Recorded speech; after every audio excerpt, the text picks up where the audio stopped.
Hey everyone, and welcome back to the channel. On the last video, we talked about the 5 most popular songs from 1980.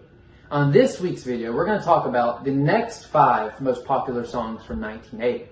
I like to call them the runner-up songs from 1980, in a way. Although these songs didn't chart as well as the previous 5, they're still songs that so many people loved. So many memories have been made by these songs, and memories that are still being made today, I would like to think. But if you have any interesting stories behind these songs, I would love to hear about them. So comment down below. Any kind of memories, stories, anything that you have on these songs that I didn't mention today, I would love to hear them. So let's get into today's video. The 6th most popular song from 1980 was Queen's Crazy Little Thing Called Love. Written in the span about 5 to 10 minutes, Freddie Mercury composed the song while in a bubble bath in Germany. It's a very interesting way of developing a song, but it was very impactful. The song, I guess, was originally made to be a tribute to Elvis Presley, and some would even argue that the style and sound of this song sounds a lot like Elvis.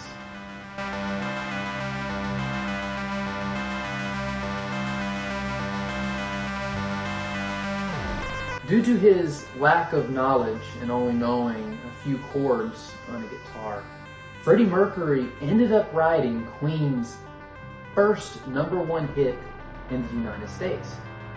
Having written A Crazy Little Thing Called Love on a guitar, and also being played as a acoustic rhythm guitar on the record, for the first time ever, Freddie Mercury was able to play a guitar, especially during the song at concerts.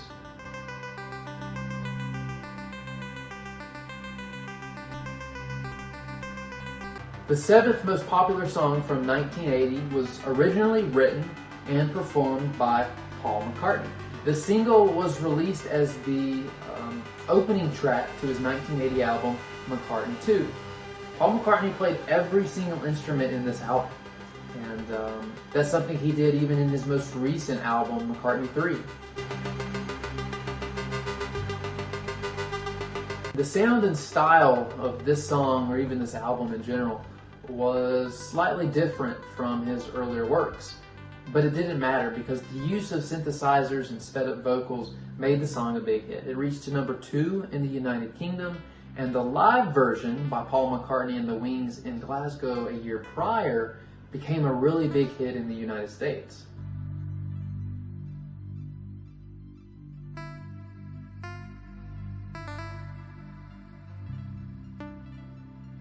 The song reached to #1 in the United States and stayed at the top for nearly, I think, a month, actually, which is pretty incredible.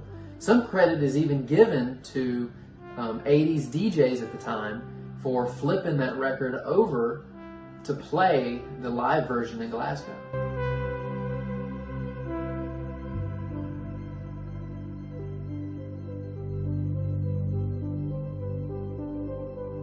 McCartney would later explain that he developed Coming Up blindly. He really didn't know what the turnout of the song would be. He went to his farm in Scotland, developed a drum track, later added guitars, and then a bass. He developed this song like a true artist. One of the greatest artists, I think, of our time, of my time, and the people's behind me's time, and so to speak. He even inspired his longtime friend John Lennon to return to recording status from a brief hiatus.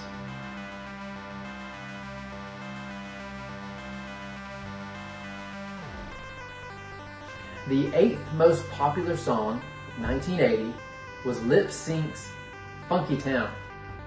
This was off of their 1980 album, Mouth to Mouth. Of course, it was a smash hit. It stayed at the top for 4 consecutive weeks, from May 31st to June 21st of 1980. It also hit #1 on the disco charts, as well as #1 in the UK, Sweden, and yeah, I'd say it was a big hit.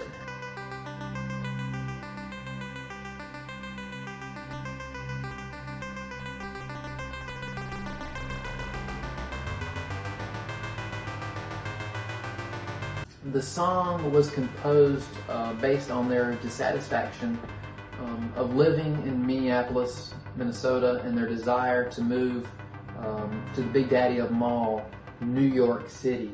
Unfortunately, this was the band's only top 40 hit. The group was originally brought together by then wedding DJ Steven Greenberg. As he was working on his song Rocket, he was auditioning singers, and stepped up Cynthia Johnson. Of course, she got the role. She would later become the lead vocalist, and backed by guitarist David Z.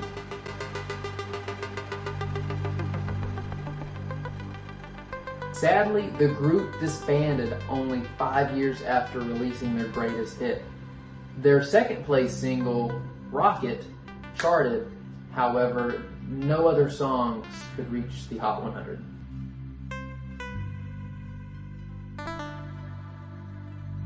The ninth most popular song from 1980 came off his 1980 album, Glass Houses, Billy Joel's It's Still Rock and Roll to Me.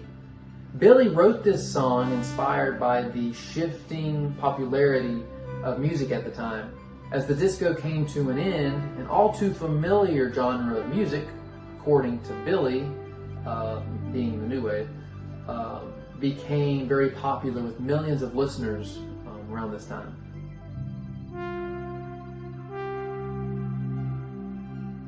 Around this time, Billy Joel was being perceived very negatively by the media because of his moderate views of the shifting landscape in the music industry at the time. Billy Joel always stood up against his haters. That's something I'm sure he's really proud of, and I like to think that's what many people do. The song revolves around a musician's pressure to conform to the shifting music landscape, kind of like, Billy Joel in a way. However, he refuses, and he holds on to the primitive style of rock that he's always loved.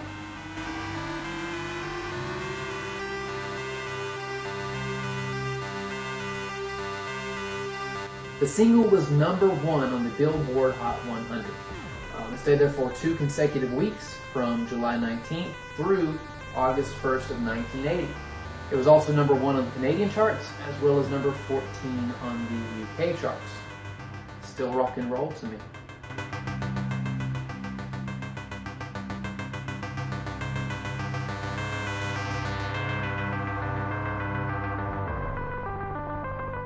The 10th most popular song from 1980 came from the soundtrack of The Rose. Written by Amanda McBroom and performed by Bette Midler, the song was used for the closing credits of the film.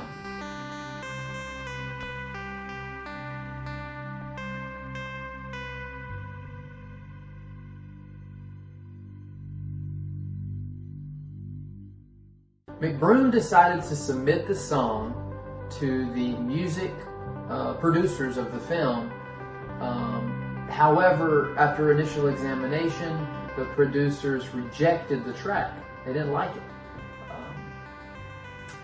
Fortunately for McBroom, the music supervisor, Paul Rothchild, who also happened to be Janis Joplin's longtime producer, stepped in and said, "Hey, you need to give this track another listen. This is really nice." However, his support didn't really help. Bette Midler herself had to intervene to get the song approved, and fortunately for us all, it was approved. And because of this, Bette Midler herself won a Grammy for Best Female Pop Performance, which is pretty cool.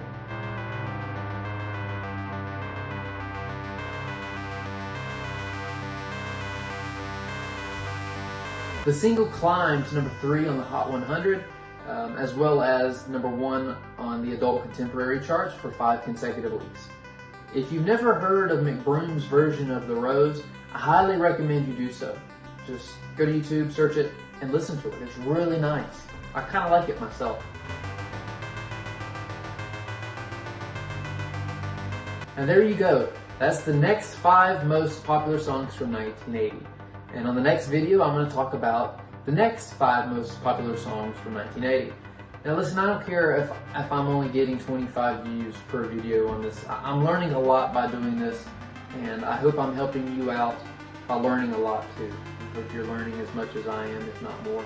But there's still so much more to be learned. If you have any stories, any memories that you've made with these songs, please comment down below. I'd love to hear them. Kind of makes me think I'm reliving what it was like to live through the 1980s, which is something I really wish I could do, but I can't. Thanks for watching, and be on the lookout for the next video. I'll see you later.